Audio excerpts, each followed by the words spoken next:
الحمد لله وكفى وسلام على عباده الذين اصطفى أما بعد فأعوذ بالله من الشيطان الرجيم بسم الله الرحمن الرحيم الله يجتبي إليه من يشاء ويهدي من يشاء صدق الله العظيم আল্লাহ রাব্বুল আলামিনের দরবারে শুকরিয়া আদায় করছি। রব্বুল আলামিন আমাদেরকে পবিত্র জুমার দিনে অত্যন্ত বরকতময় এই দিনে ঈমানের সাথে সুস্থতার সাথে আল্লাহর ঘর মসজিদে এসে কিছুদিনই কথা শোনা, আল্লাহ পাকের এক গুরুত্বপূর্ণ বিধান পালন করার লক্ষ্যে আসার তৌফিক দান করেছেন। সকলে আমরা শুকরিয়া আদায় করি আলহামদুলিল্লাহ। রব্বুল আলামিনের নেয়ামত আমাদের উপরে চলমান আছে। যখনই আমাদের ভাগ্য ভালো থাকে তখনই আমরা সেটা অনুভব করি এবং শুকরিয়া আদায় করতে পারি। এক বুজুর্গ ভাবলেন, আল্লাহ পাকের কোন নেয়ামতের, এত সব নেয়ামতের বিনিময়ে কি দিয়ে আল্লাহকে খুশি করতে পারি। বহু চিন্তা ভাবনা করে দেখলেন, আমার মতো দুর্বল মানুষের জন্যে শুকরিয়া আদায় করা ছাড়া আর কিছুই তো নাই। সিদ্ধান্ত নিলেন যে আমি নিয়মিত আল্লাহ পাকের শুকরিয়া আদায় করব। পরক্ষণেই তিনি দেখলেন, আল্লাহ পাকের শুকরিয়া আদায় করতে পারা এটাও তো একটা নিয়ামত। এই নিয়ামতের শুকরিয়া কি দিয়ে আদায় করব?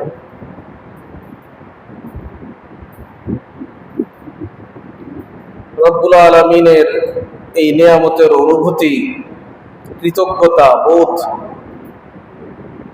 যার মধ্যে যত বেশি আসবে তিনি আল্লাহ পাকের তত বেশি প্রিয় বান্দা, তিনি আল্লাহ পাকের তত বেশি আপন এবং ঘনিষ্ঠ। দুনিয়াতে মানুষদের মধ্যে উন্নত চরিত্রের সভ্য মানুষ যারা,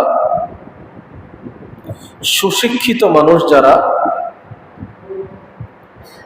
তাদের এক বিশেষ গুণ হইল তারা যাদের থেকে উপকৃত হয়, যাদের মাধ্যমে বড় হয়, তাদেরকে অত্যন্ত উন্নতভাবে তাদের প্রতি কৃতজ্ঞতা জ্ঞাপন করে,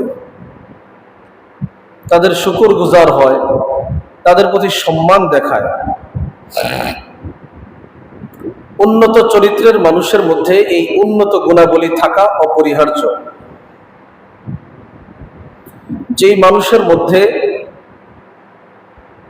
পিতা মাতা থেকে শুরু করে জীবনের প্রতিটা স্তরে উস্তাদ, শিক্ষক, চাকরি বাকরির ক্ষেত্রে, ব্যবসা বাণিজ্যের ক্ষেত্রে, কর্মক্ষেত্রে যার হাত ধরে, যার মাধ্যমে তার জীবনের সফলতা আসছে, সেই মাধ্যমকে যত বেশি শ্রদ্ধা দেখাইতে পারে ওই মানুষকে তত বেশি উন্নত মানুষ বলা হয়। এর বিপরীত শব্দ বললে বিষয়টা বুঝে আসবে। যে মানুষটাকে আমরা নিমক হারাম বলি, এর বিপরীত যেটা, তার নাম হলো কৃতজ্ঞ। বাংলা ভাষা পৃথিবীর ইতিহাসে সবচেয়ে উন্নত ভাষা নয়। আরবি কিংবা উর্দু সম্মান প্রদর্শনের জন্য ক্ষেত্র বিশেষ উন্নত ভাষা। আমাদের কাছে কৃতজ্ঞতা ছাড়া অনেক মূল্যবান শব্দ নাই, কিন্তু একজন কৃতজ্ঞ মানুষের কাছে অনেক বেশি দামি হয়। যেই ব্যক্তির প্রতি সে কৃতজ্ঞতা প্রদর্শন করে তার নজরে মুহূর্তেই সে অনেক দামি হয়ে যায়।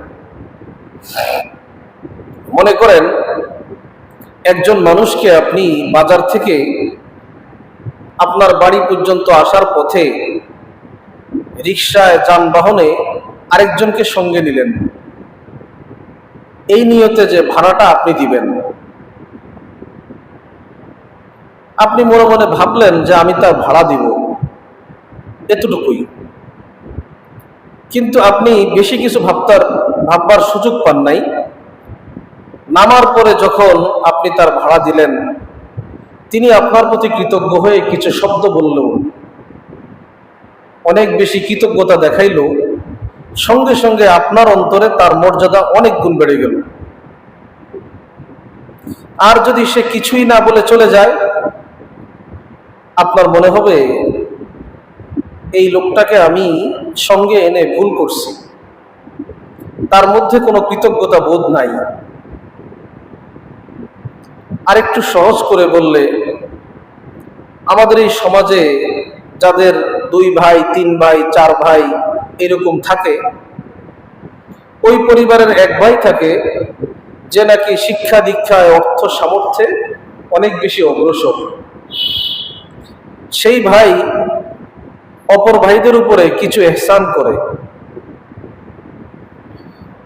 যাদের উপরে ইহসান করা হয়েছে তারা যদি এই কৃতজ্ঞতা স্বীকার করে, বারবার বলে যে আমাদের এই ভাইয়ের উসিলায় আমাদের জীবনে এত বড় উন্নতি, এত বড় সুখ শান্তি আমরা এই ভাইয়ের উসিলায় পাইছি, এই কথাগুলো শোনার সঙ্গে সঙ্গে যেই ভাই ইহসান করছিল ওই ভাই বলবে আমি তাদের জন্য কিছুই করতে পারি নাই।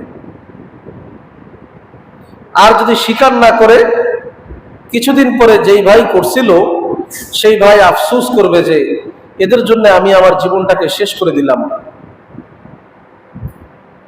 এই কথা আমাদের এই গ্রাম বাংলায় প্রত্যেক ঘরে ঘরে প্রতিষ্ঠিত। ঠিক তেমনি ভাবে আল্লাহ পাক রব্বুল আলামিন আমাদেরকে সৃষ্টি করেছেন,